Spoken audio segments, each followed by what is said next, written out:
Hello everybody, welcome back. Today as well we have another video for you all. In this video I'll show you how you can go ahead and permanently delete Instagram chats. But before that, please do make sure to like our video, subscribe our channel, and yes, without any further delay we'll simply start our video.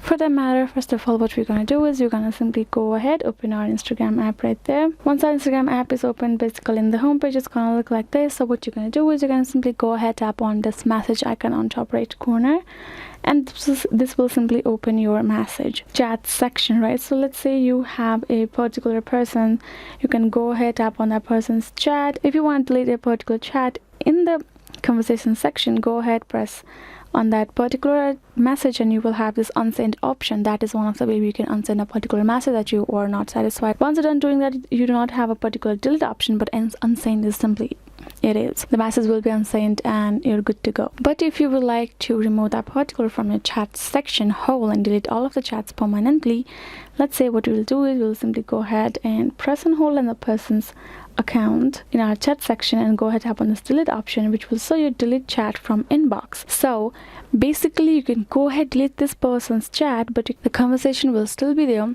The person will still get access to all the messages, and then you will simply tap on this delete option. So unless and until you do not block or restrict that person, the person still be able to text you and will get to your chat section. So this is one of the options for you all. You can remove that person from your chat section, and you can even block them if you're really bothered. Do so, everybody. And yes guys, this is basically it. I hope this video was helpful to y'all, and yeah, thank you so much for watching. I'll be seeing you guys in our next video.